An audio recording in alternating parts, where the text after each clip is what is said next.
បាទបងប្អូនសួរខ្ញុំច្រើនមកថា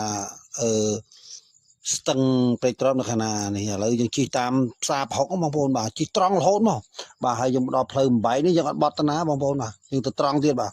ត្រង់ឆ្លងស្ពាននឹងរហូតបងប្អូនបាទឆ្លងរហូតអញ្ចឹងទៅយើងមកដល់មានស្ពានមួយថ្មីបាទថ្មីគេពងធ្វើបាទប៉ិនគេសាងសង់រួចហើយប៉ិនជិះត្រង់រហូតបាទជិះត្រង់រហូតមកបងប្អូនបាទ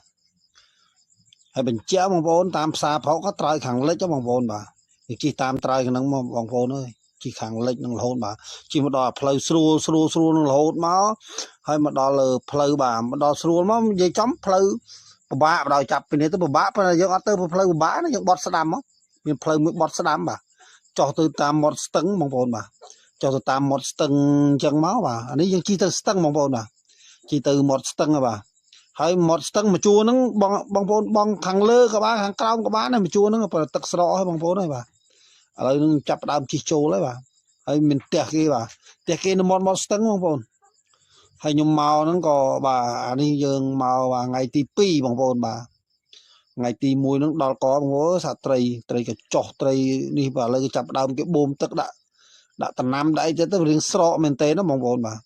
ឥឡូវនេះគេចាប់ដើមមកជិះចូលបាទផ្ទះគេនៅឆ្វេងដៃហ្នឹងយើងបត់ស្ដាំមកបាទយើងបត់ឆ្វេងក៏បានដែរបងខាងលើក៏បានខាងក្រោមក៏បានព្រោះយើងបត់ស្ដាំមកបងប្អូនបាទយើងបត់ស្ដាំមកបាទលើដល់កន្លែងបងបងប្អូនចេញដែតពេញនឹង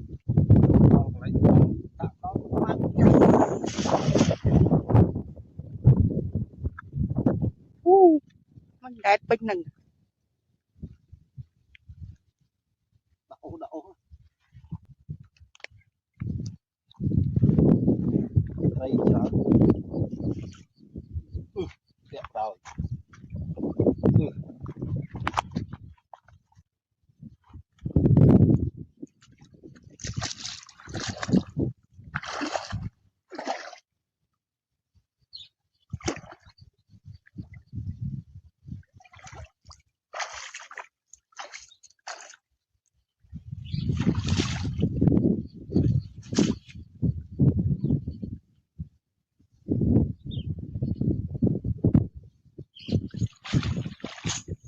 ចោល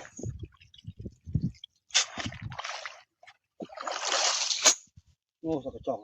កបដល់